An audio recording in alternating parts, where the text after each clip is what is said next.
What is going on, guys? Welcome back to another video, and they finally did it. They finally made the Deathadder wireless, something I've been waiting for a long time, and I'm sure a lot of you are excited about as well.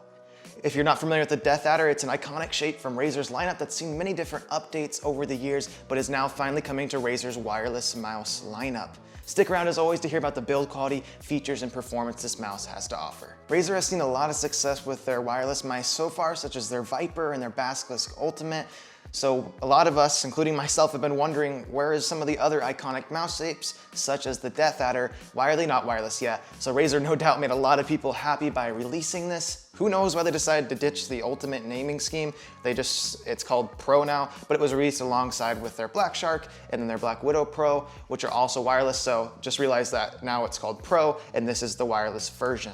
You can find this on Razer's website for $130, which is expensive, of course, but it is in line with the rest of Razer's wireless mice and competitive in today's market for wireless mice, at least at this high competitive level.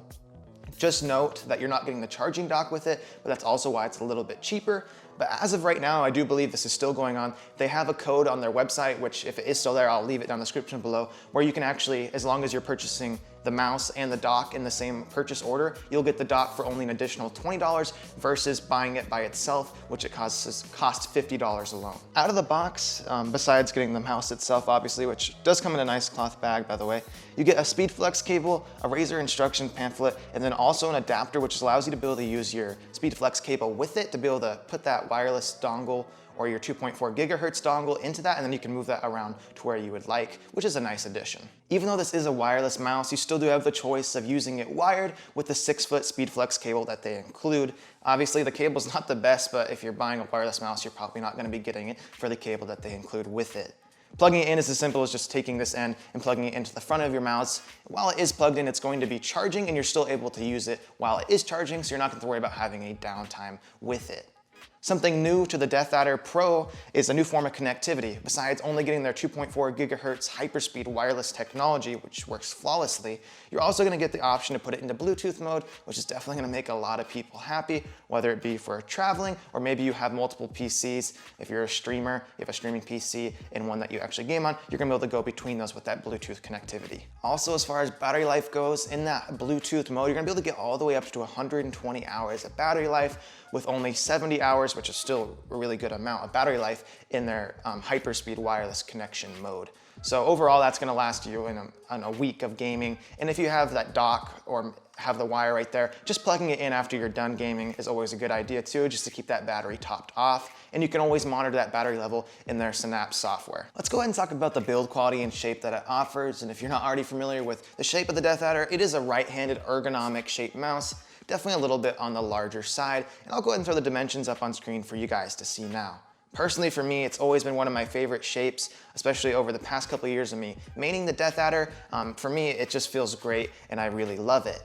Even with that little bit larger frame that the Deathadder boasts, it still only comes in at 88 grams, which is really impressive considering that the wired version of the Deathadder V2 was only 6 grams lighter. So even with those extra components in there, it's only gonna add on 6 extra grams, which for me still feels really nice. The mouse also feels really solid too, even with that lightweight design. Absolutely no creak or flex on any of the side panels, even when I'm putting pressure on them. The Deathadder is definitely not as sleek or light as some of Razer's other offerings, such as their Viper or their Minis. Although it's gonna lend itself to being able to accommodate a decent amount of grips types. I would say it's more gonna be used for palm or maybe a claw grip, and it's definitely for larger hands like I mentioned earlier.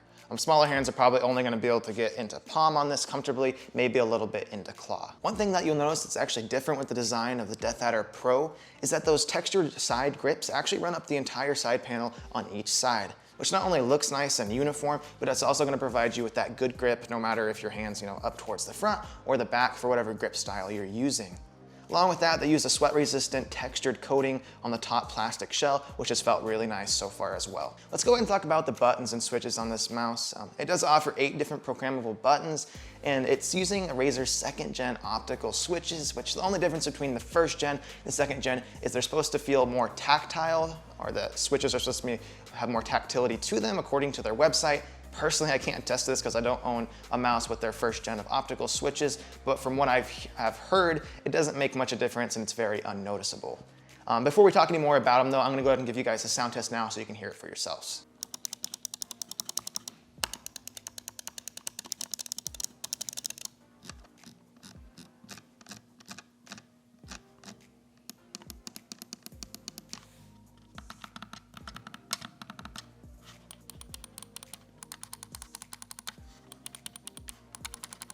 As you guys can hear, very clicky, been super responsive and felt really nice for me so far. There's very minimal pre-travel on both your front, right, and left mouse button. There is a little bit of post-travel, which I feel like we're kind of used to now with these switches.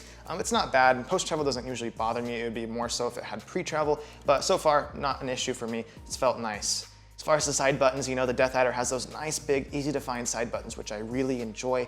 And they actually do feel really nice. Not very mushy, especially in comparison to some of Razer's other mice.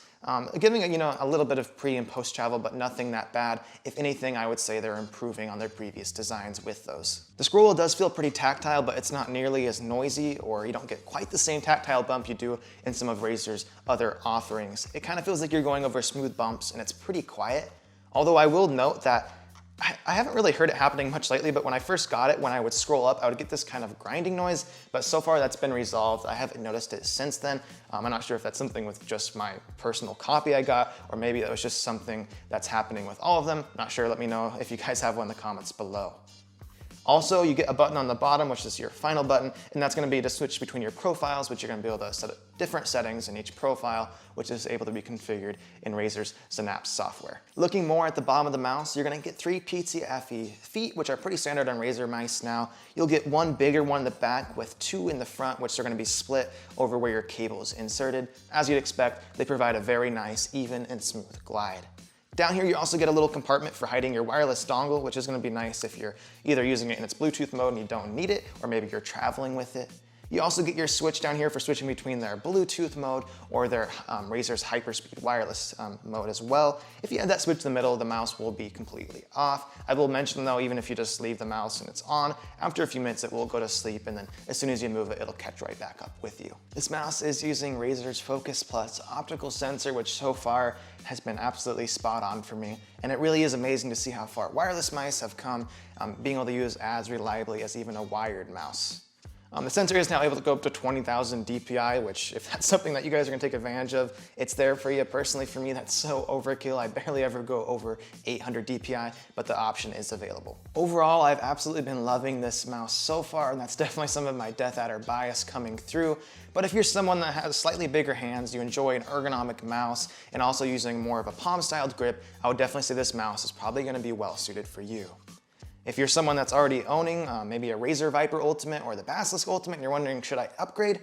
In the way of technology, not much has changed. It's basically the same. You'd more or less be just buying into the shape of the Deathadder, which for me, since I love the shape, it was an automatic pickup for me. So not much change in the way of technology, more just adding another great shape to their already great lineup. Thank you guys all so much for watching, and if you did find the video helpful or informative, please do hit that like button and do consider subscribing for more content like this in the future.